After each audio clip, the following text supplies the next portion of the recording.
안녕하세요. 오늘은 사도행전 44번째입니다. 27장을 살펴보겠습니다. 27장은 무엇이 기록이 되어 있을까요? 바울을 로마로 데려가십니다. 누가 데려가시죠? 하나님께서 데려가십니다.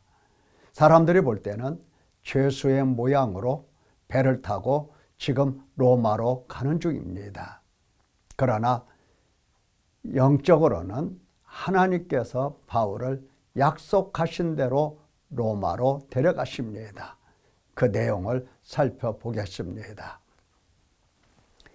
자, 로마로 데려가시는 하나님, 하나님의 나라, 하나님께서 로마를 향한 꿈과 열정이 있던 바울에게 먼저 예루살렘 백성, 그리고 종교 지도자, 그리고 정치 지도자들, 총독, 천부장, 백부장, 수많은 사람들에게 복음을 전가하고 이제 로마로 한 걸음 한 걸음 나아가고 있습니다.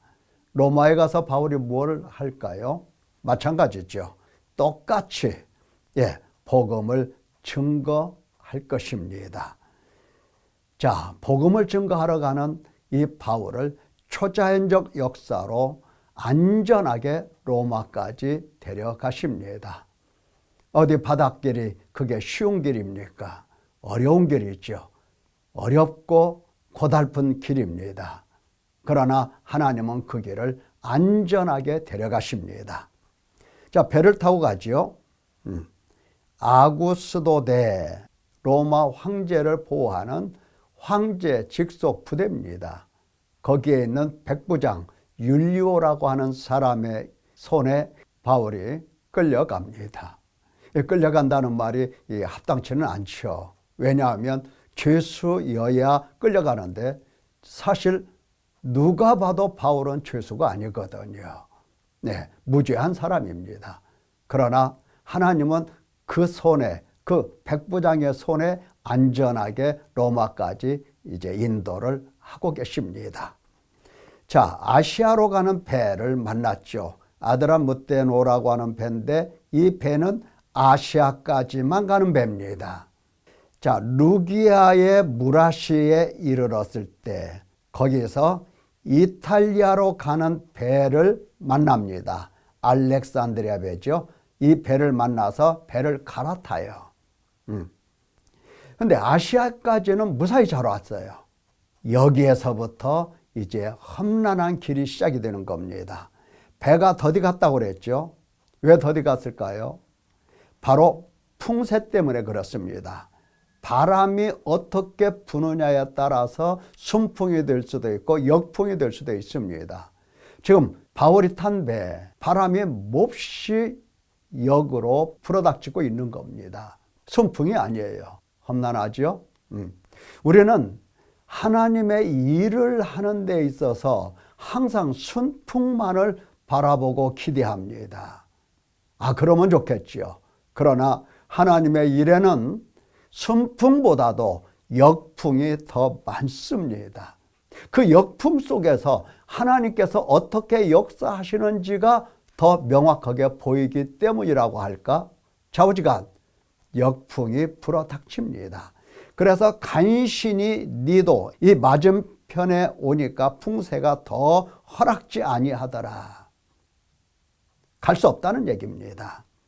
그래서 이탈리아로 가야 되는데 이제 점점 밀려서 남쪽으로 배가 떠내려 갔던 겁니다. 그래서 남쪽의 그레데 섬 쪽으로 배가 온 겁니다. 살모네 앞을 지나서 그레데 해안을 바람막이로 미항이라고 하는 곳까지 왔습니다. 미항. 아름다운 항구죠. 항해하기가 위태했습니다. 그러니까 지금 때는 거의 겨울이 가까이 온 겁니다. 깊은 가을이 온 거예요. 그래서 바울 사도가 권면합니다. 여러분이요, 이번 항해가 화물과 배만 아니라 우리 생명에도 타격과 많은 손해를 끼치리라. 그러니까 바울 사도는 여기서 과동하자. 여기서 겨울을 지나고 그 다음에 봄이 되면 안전하게 로마까지 갈 수 있으니 여기서 겨울을 지내자. 이렇게 주장을 했던 겁니다. 그런데 백부장이 어디 그렇습니까? 선장과 선주의 말을 더 바울의 말보다 믿었습니다. 그 항구가 겨울을 지내기 불편하므로 거기서 떠나 아무쪼록 베닉스에 가서 겨울을 지내자. 자, 남풍이 순하게 불었습니다. 그들의 뜻이 이룬 줄 알았죠. 그런데 갑자기 섬 가운데로부터 유라굴로라는 광풍이 크게 일어납니다. 이 광풍이라고 하는 것은 사람이 상상할 수 있는 바람이 아닙니다. 광풍이니까 이리 불었다가 저리 불었다가 세차게 불었다가 잠잠하나 싶으면 또다시 불어닥치고, 아마 토네이도, 지중해 가운데서도 토네이도가 자주 일어난다고 합니다. 이 토네이도가 일어난 겁니다. 그래서 더 이상 배를 조종할 수가 없어요. 가는 대로 두고 쫓겨갑니다. 그러다가 가우다 섬이라고 하는 작은 섬 근처를 지나게 될 때에 혹시라도 이 섬을 지나가다가 모래톱, 수심이 약한 지역에서 배가 걸리지 않도록 하기 위해서 그 귀한, 그 비싼 짐을 바다에 풀어 다 내버립니다. 사흘째 되는 날 배의 기구까지도 내버리게 됩니다. 여러 날 동안 해도 별도 보이지 아니하고 큰 풍랑이 그대로 있습니다. 그래서 구원의 여망마저 없어졌더라 그랬어요. 우리가 사느냐 죽느냐, 도무지 이 상태로는 살 수가 없다라고 하는 결론을 딱 내렸습니다. 모든 사람들이 낙심하죠. 죽음 앞에서. 바다에서 어디로 피하겠습니까? 그때 바울이 일어납니다. 말하기를 내 말을 듣고 떠나지 아니하였더라면, 이 타격과 손상을 면하였더라면 좋을 뻔하였느니라. 사느냐 죽느냐, 이 가운데서 바울이 이렇게 선포합니다. 이제는 안심하라. 더 이상 근심 걱정하지 마라. 안심하라. 아무도 생명에는 아무런 손상이 없겠고 오직 배뿐이리라. 내가 속한 바, 내가 섬기는 하나님의 사자가 어젯밤 내 곁에 서서 바울아 두려워하지 말라. 네가 가이사 앞에 서야 하겠고 또 하나님께서 너와 함께 항해하는 자를 다 내게 주셨다 하였으니 안심하라.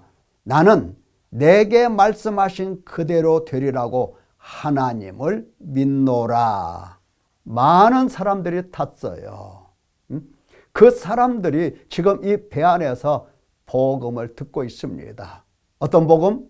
예, 살아계신 하나님, 그리고 지금 우리와 함께 하시는 하나님, 그리고 말씀하시는 하나님, 이 하나님을 증거하고 있는 겁니다. 사람들이 하늘을 바라보면서 하나님은 생각 안 해요. 해 떴네, 별이 보이네, 구름이 많네, 비가 오네, 바람이 세차네, 이거밖에 없어요. 근데 바울은 해를 넘어서 거기에 살아계신 하나님, 구름을 넘어서 거기에서 말씀하시는 하나님, 하나님을 증거하고 있는 겁니다. 사람들이 깜짝 놀랐을 겁니다. 아니, 하나님이 살아계시다니, 하나님께서 이와 같이 역사하시다니, 이것을 보고 깜짝 놀랐을 겁니다. 어쨌든 바울이 이렇게 하나님을 뱃사람들에게 강하고 담대하게 증언합니다. 자, 10나흘째가 되어서 육지에 가까워집니다. 그래서 사공들이 도망하려고 배에 있는 거루를 내립니다. 바울이 그것을 보고 백부장과 군인들에게 이 사람들이 배에 있지 아니하면 너희가 구원을 얻지 못하리라 해서 군인들이 거룻줄을 끊어서 거룻배를 다 헤쳐버립니다. 바울이 배에 있는 모든 사람들에게 음식 먹기를 권하여 말하기를 이것이 너희의 구원을 위하는 것이요 너희 중 머리카락 하나도 잃을 자가 없으리라. 더욱더 확신에 찬 메시지를 증거합니다.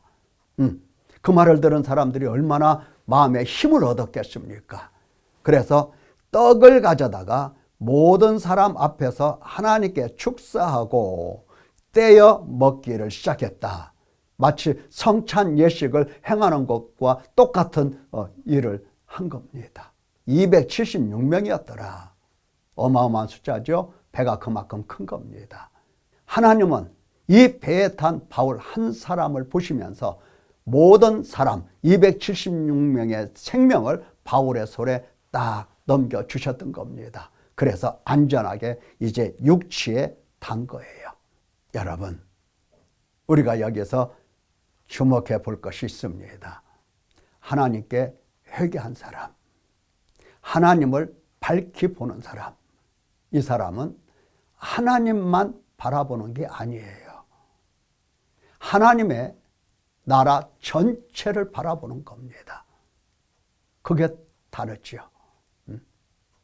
하나님의 나라는 단순히 예수 그리스도를 증거하고 그리고 하나님 앞에 나아가서 회개하게 하고 하나님 앞에서 참 믿음을 받는 이러한 곳이 하나님의 나라라, 이렇게 우리가 듣고 배웠습니다마는 하나님의 나라는 여기에만 국한되는 것은 아닙니다.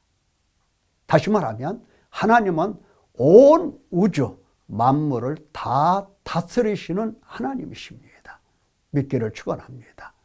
그래서 회개한 사람은 하나님의 나라를 보되 이와 같이 바다의 전문가가 아니나 그러나 바다를 볼 줄 알고 앞날을 보기도 하는 것입니다. 바람을 다스리시는 하나님, 바다를 다스리시는 하나님, 그 하나님을 바울은 명확하게 보고 있었던 겁니다. 하나님의 나라는 우리의 삶 속에서, 우리의 모든 일 속에서, 거기에서 하나님의 나라가 펼쳐지는 겁니다. 문제는 눈이 밝아지느냐 못하느냐, 그게 문제입니다. 회개하느냐 못하느냐, 그게 문제예요. 회개하면 내게 어떠한 역풍이 일어나고 내게 어떠한 고난이 있고 내게 어떠한 일들이 일어난다 하더라도 거기에서 살아계신 하나님, 말씀하시는 하나님을 듣고 배우고 그리고 거기에서 안심하고 근심, 걱정, 불안 모든 것을 떨쳐내고 오직 평화 속에 머무르게 되는 것입니다. 아무쪼록 하나님의 나라를 넓게 볼 수 있는 아름다운 성도 되시기를 예수님의 이름으로 축원합니다. 감사합니다.